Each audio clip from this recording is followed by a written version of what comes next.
El problema con el hacinamiento, que ya llega al 130% en el Perú, es que en los penales se mezclan a los ranqueados con los presos primarios, ¿no? O sea, puede llegar una persona investigada solamente un penal y estar en el mismo pabellón que una persona que tiene cadena perpetua o está acusado de sicariato o puede estar acusado de narcotráfico.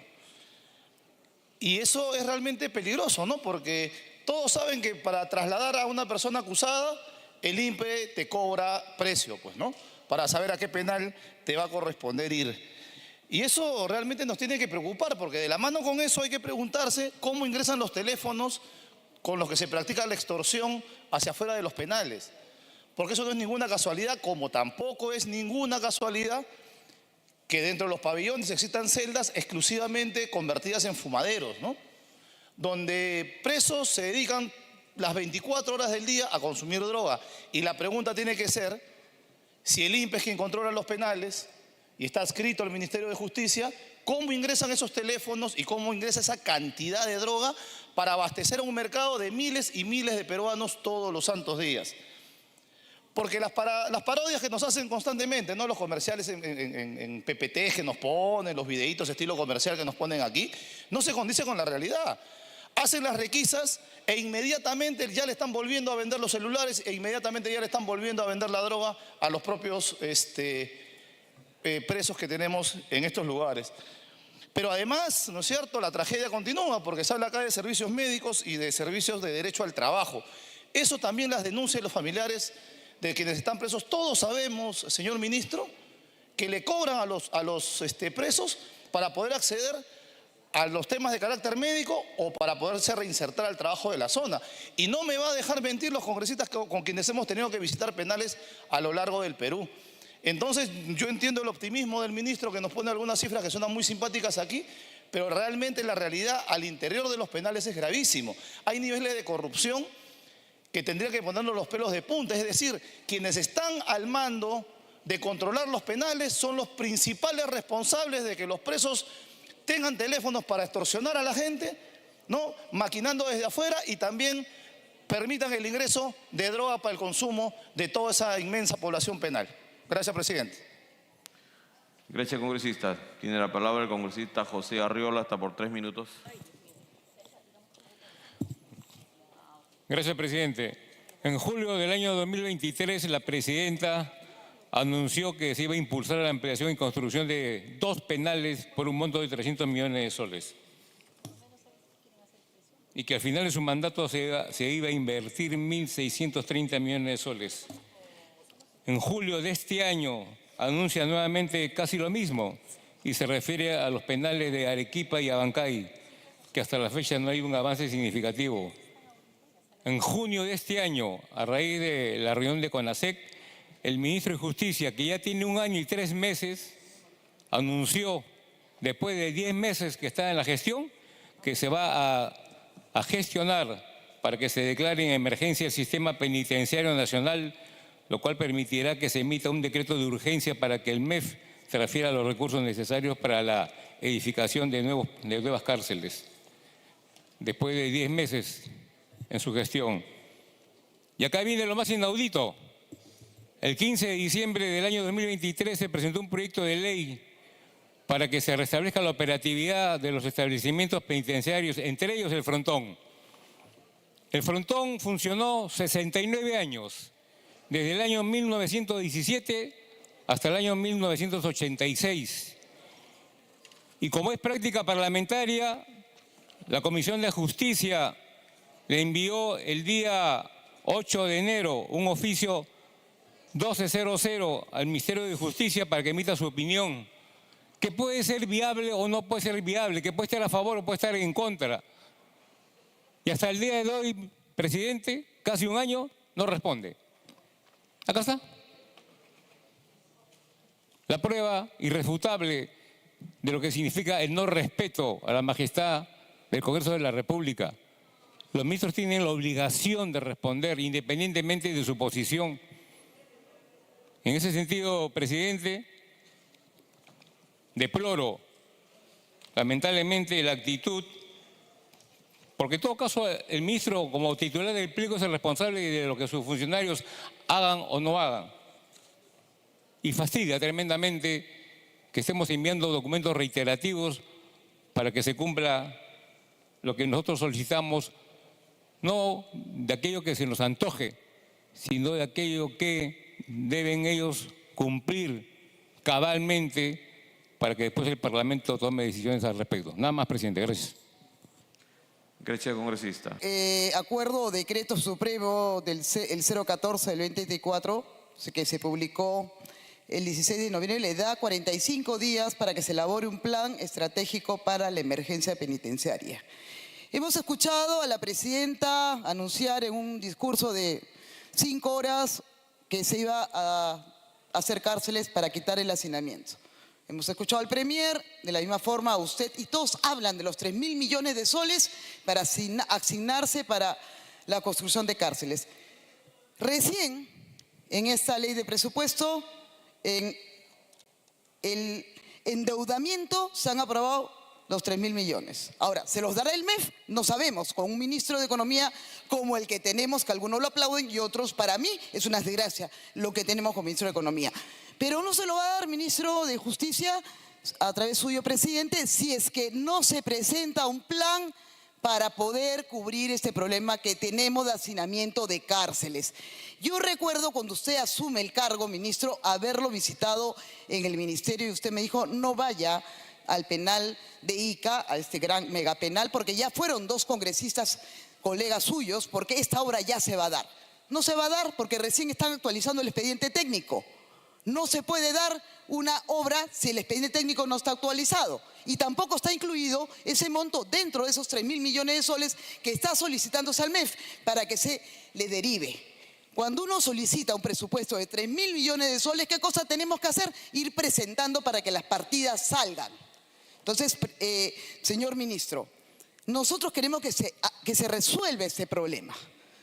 Nosotros queremos que este problema de hacinamiento termine. ¿Por qué? Porque hay un problema que en el próximo año se van a cerrar 4 cárceles. No es que se van a cerrar y las van a botar a los reos. No va a poder ingresar más personas a las cárceles porque existe un decreto legislativo del Ministerio Público que dice que hay hacinamiento, por lo tanto 4 cárceles no van a permitir ingreso de reos. ¿Qué va a pasar con la población penitenciaria, señor? Esto de los grilletes también, cuando conversamos usted dijo, tengo 500 grilletes que vamos a comprar como un plan piloto. Hoy nos enteramos que tenemos 75. 75, 55. Entonces, ministro, acá lo que necesitamos es trabajar en conjunto y pedirle al MEF, y no tenga miedo, señor ministro, de decir que no le quieren dar la plata. No le quieren soltar la plata porque acá no les interesa resolver el tema penitenciario. Y para eso necesitamos cárceles, para estos sinvergüenzas, ladrones, extorsionadores que matan todos los días a un peruano, encarcelarlo, señor ministro. Y si lo hemos traído acá a interpelar, gracias a los amigos que nos firmaron esa interpelación y no tuvieron ese temor y después de retirar su firma está sentado acá para pedirle, por favor, señor ministro, a través de la ayúdenos presidencia, a través de la mesa, señor presidente. Por favor, congresista. A través de la mesa, ayúdenos a librarnos de este hacinamiento en las cárceles, porque si bien es cierto, han cometido delitos, no pueden vivir en la condición de animales como están viviendo hoy, porque nosotros hemos visitado cárceles, no existen ni siquiera talleres productivos para que de alguna manera puedan solventar algunos de estas personas que están viviendo condenas para sus familias. Ayude, señor ministro. Gracias, congresista Yarro. Tiene la palabra la congresista Katy Ugarte, hasta por 1 minuto 20 segundos. Gracias, presidente. Un saludo a la representación nacional. Por su intermedio al señor ministro. El problema de hacinamiento es un problema nacional y especialmente en mi región Cusco, que lo conoce el ministro. El hacinamiento ha llegado a un 70% en el penal de Cancoro en Cusco y mucho más acá en Lima, que he hecho trabajo de fiscalización en los penales. Me pregunto, señor presidente, a través de usted al ministro, ¿cómo ingresan los celulares y droga y otros enseres a los penales? ¿Por qué no hay seguridad en este aspecto? ¿Y por qué no se implementa, señor ministro, el aparato de videovigilancia facial biométrica con escáner para todo personal que ingresa a hacer visitas, incluidos los del INPE. Temas muy concretos y, en primer lugar, denunciar la amenaza que esta gestión del Ministerio de Justicia representan para el proceso de búsqueda humanitaria de personas desaparecidas durante el periodo de violencia del año 1980 al 2000.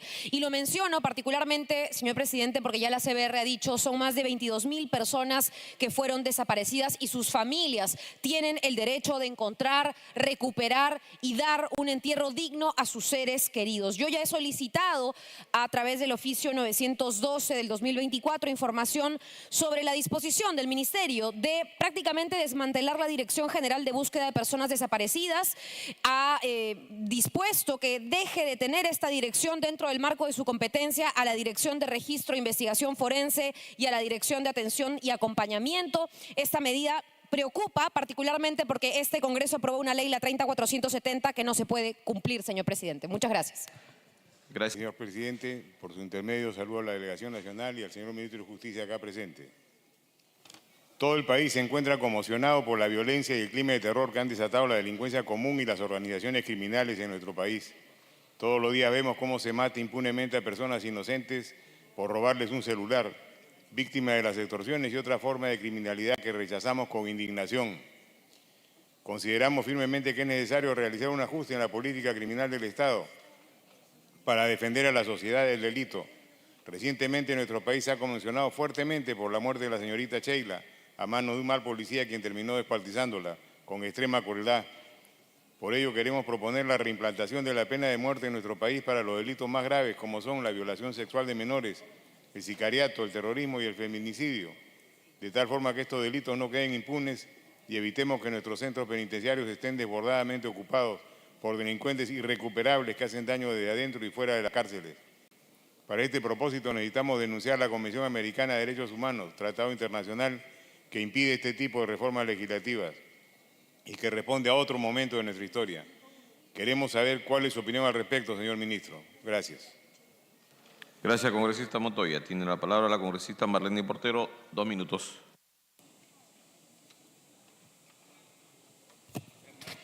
Muchas gracias, presidente. Saludo a la representación nacional y a nuestro ministro. Señor ministro, tengo información que en el periodo 2012-2015 ya se planteó una estrategia similar de construcciones de penales, en aquel momento denominados megapenales. La intención era construir 5 megapenales y se le asignó presupuesto al Minjus para que en coordinación con el INPE cumplan este objetivo, y tiempo después se devolvió el presupuesto y tampoco se construyeron los penales. ¿Qué de diferente tiene su propuesta en relación a estos años atrás? Señor ministro, si revisamos la consulta amigable del MEC y del boletín del INPE desde el año 2010, vemos que la población penitenciaria ha crecido en 300%, la cantidad de establecimientos solo el 3%, y producto de la mala ejecución en el acumulado se ha devuelto 578 millones de soles. ¿Quiere usted construir penales de ese tamaño cuando ya antes no se pudo? Y el problema es tal vez la mala ejecución. Haga un diagnóstico, señor ministro, de esa oficina de infraestructura del INPE, que ahí debe tener varios problemas, no lo digo yo. Su preocupación respecto al fortalecimiento de los defensores de los derechos humanos, y como ella bien le consta, yo soy uno de los primeros que ha tomado nota y partida con relación al trabajo que hacemos. Yo he sido personalmente, señor presidente, quien ha instaurado que todas las entidades nos unamos. He logrado también que instituciones multilaterales participen también en la defensa. Estamos con ellos, tanto con la Unión Europea como las Naciones Unidas, y en general nuestro aporte ha sido decisivo para la defensa de los derechos humanos. Hemos contribuido y le hemos exigido al Ministerio del Interior y a la Policía Nacional que se haga un adecuado seguimiento de estos casos cuando haya amenazas contra ellos, y seguimos haciéndolo. Y pierda cuidado a través suyo, señor presidente, señora congresista Rulutke, nuestra posición no acaba solamente en los oficios. Hacemos un trabajo permanente, visitamos los lugares, estamos ahí y coordinamos con ellos frecuentemente. Hemos también recibido las comunidades, las seguimos recibiendo y haremos también y seguiremos con ese trabajo de coordinación. Señor presidente, existe también la consulta del señor congresista Bermejo, quien con honda preocupación ha señalado que efectivamente en los penales existen tanto los que llaman los ranqueados como los que son primarios. Y en efecto sí existe, eso es una realidad en todos los penales. Sin embargo, cada pabellón tiene un régimen especial, no están mezclados del todo. Pero frente a eso, la propuesta del Ministerio de Justicia es justamente que hayan penales en los cuales tengamos, caso por ejemplo Chayapalca, los casos de régimen ordinario cerrado con los otros de régimen cerrado abierto. Lo que queremos es distinguirlos unos de otros. Es cierto que en algunos casos se pueden comunicar, es cierto que existen algunos momentos en los cuales los internos son influenciados. Bueno, con estas medidas que vamos a tomar, eso no va a seguir. También ha puesto una denuncia sobre el penal de Tarapoto, estoy tomando debida nota.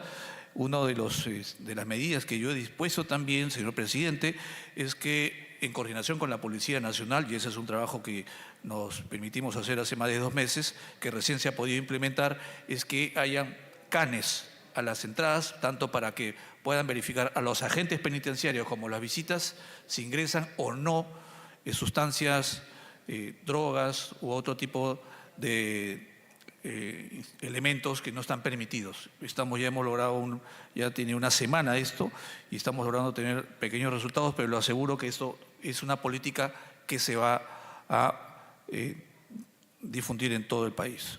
El señor congresista, a través suyo, señor presidente Arriola, efectivamente señaló que la señora presidenta había hecho anuncios. Y en efecto los anuncios que él señala también han sido incorporados en lo que hoy yo he expuesto. Y respecto de su oficio, este fue derivado efectivamente al Instituto Nacional Penitenciario. Yo le ofrezco darle el día de hoy la respuesta, por lo menos telefónicamente, y si no en el transcurso de mañana, sobre ello. Sin embargo, yo me acuerdo haber conversado con el señor congresista Arriola respecto de su preocupación sobre la posibilidad o viabilidad de que el penal del Frontón pueda ser habilitado. Y en principio, esta propuesta, cuando fue consultada al INPE, el costo de poder primero adecuarlo ascendía a más de 2.000 millones. Y el costo de poder crear una infraestructura penitenciaria asumía y era más o menos de 4.000 millones. Es decir, 6.000 millones para una población penitenciaria que no sería más de 500. En este caso, con 3.000 millones, señor presidente, estamos haciendo una política que va a beneficiar a más de 20.000 internos. Entonces, frente a una propuesta de esta naturaleza, a la otra, consideramos que por el momento esta propuesta es la más válida. Señor presidente, también tenemos la preocupación de la señora Heineken sobre Pasco. Ha hecho me dicen también que incluso con respecto al caso del Frontón ya fue respondido. Le haré llegar a través suyo, señor presidente, la respuesta. Vuelvo a la inquietud de la señora congresista Heineken, quien señala que en el penal de Pasco está el penal de Cochamarca, y sí hemos tomado debida nota de ello y le aseguro que vamos a atender su preocupación. La señora congresista Norma Yarrow ha señalado también la preocupación de cómo se van a invertir los 3.000 millones, y yo le aseguro a la señora congresista que tenemos también frente a los mecanismos en los cuales el Ministerio de Economía efectivamente tiene a veces algunas medidas que nos hacen perder la fe en lo que significa la inversión pública, pero en esta oportunidad hemos también optado por otras opciones como el BID, y estamos pensando la posibilidad de que inmediatamente vamos a poner en práctica otras modalidades de contratación. Podría ser incluso, estamos explorando la de gobierno a gobierno, en la que se incluya un fideicomiso por el cual el Ministerio de Economía ya no va a poder tener forma de desconocer esta deuda, y de manera tal que se van a asegurar las inversiones en materia de inversión, ¿no? En materia penitenciaria, perdón. Con respecto, señor presidente, a la intervención de la señora congresista Katy Ugarte, quien refleja también su preocupación sobre el hacinamiento y del problema nacional. Efectivamente, este es un problema nacional que hemos heredado, pero que no, de ninguna manera, no nos alejamos de él, y por el contrario, hemos dado respuesta inmediata a ello. un problema que ella pone sobre esta interpelación es el caso de Quencoro. Y efectivamente el gran problema de los penales en nuestro país, que la gran mayoría de los penales, señor presidente, y como usted le constará, porque usted también ha sido líder de este sector, los penales fueron construidos inicialmente fuera de las poblaciones. Lo que ha pasado con el tiempo, 20, 30, 10 años, es que la población ha empezado a crecer alrededor de los penales. Y el caso de Quencoro es uno de los casos inevitablemente más trágicos, porque justamente frente a Quencoro existen varios edificios habitacionales, en los cuales incluso hasta que pueden compartir el internet, pueden compartir la vista, pueden mirarse desde fuera. Esa es una realidad. Y la idea, efectivamente, también lo he conversado yo, tanto con el alcalde, conjuntamente con el gobierno regional, y estamos viendo la forma de un terreno que esté fuera, lo suficientemente fuera, y que permita también la construcción de un penal. Teníamos una idea inicial con ellos que no se ha podido concretar, pero estoy seguro que en este año que viene daremos también esa propuesta. La idea incluso era que el gobierno regional, que incluso nos propuso utilizar ese local y canjearnos con otro. Bueno, es una idea que la vamos a evaluar, pero en todo caso yo le aseguro, señor presidente, que esta propuesta la vamos a hacer. Efectivamente sí está el reconocimiento biométrico como parte del plan de trabajo que se va en todas maneras a aplicar el 2025. Respecto de las tareas que cumple el Ministerio de Justicia y en particular sobre el sistema penitenciario y la justicia. Yo en particular comparto con usted, señora congresista, a través suyo, señor presidente, el sistema de justicia está también en una situación de crisis, pero el Ministerio de Justicia no imparte justicia, no acusa, no ve procesos, pero sí estamos haciendo lo suficiente para que podamos dotar a los órganos del sistema de justicia, a los órganos constitucionales de las herramientas necesarias. Incluso conversamos permanentemente, lo acabo de mencionar, a través del Consejo de Reforma del Sistema de Justicia, tenemos un órgano, el CONAPOC, trabajamos directamente con el CONASEC, es decir, estamos en coordinaciones permanentes para mejorar las situaciones de justicia. Señor presidente, también la preocupación del señor congresista Quito empezó con sobre los trabajadores del INPE y la defensa pública, ya lo he mencionado, esa preocupación también es la mía, señor presidente, dirigiéndome al señor congresista Quito, y sí propusimos una mejora sustancial en las remuneraciones, hemos propuesto mejoras legislativas, incluso en la defensa pública, he solicitado ya desde el año pasado una propuesta que está en la Comisión de Justicia y lo he conversado con el presidente de dicha comisión, quien ha aceptado incluso nuestra propuesta de crear una superintendencia. Incluso en el INPE me he reunido con todos los trabajadores, con todos los secretarios generales del sindicato del INPE, presidente, y les he expuesto la forma en que considero yo que un nuevo modelo penitenciario ayudaría a mejorar. Sin duda, hay que resolver los problemas a diario, hay que darles una mejora. También hemos propuesto eso en la ley de presupuesto. Desafortunadamente, señor presidente, no tuvimos el eco necesario. Sí, también he tomado nota sobre los protocolos de seguridad y con respecto a la defensa pública, la norma sobre defensa pública, señor presidente, alude a que los defensores públicos trabajan por turnos. Y los turnos no es el turno de la mañana solamente, es un turno de la mañana, un turno de la tarde y un turno de la noche. Lo que sucede es que antes, cuando para evitar los turnos, lo que se le daba era a los señores abogados defensores la posibilidad de que extiendan su trabajo y se les compensaba otro día.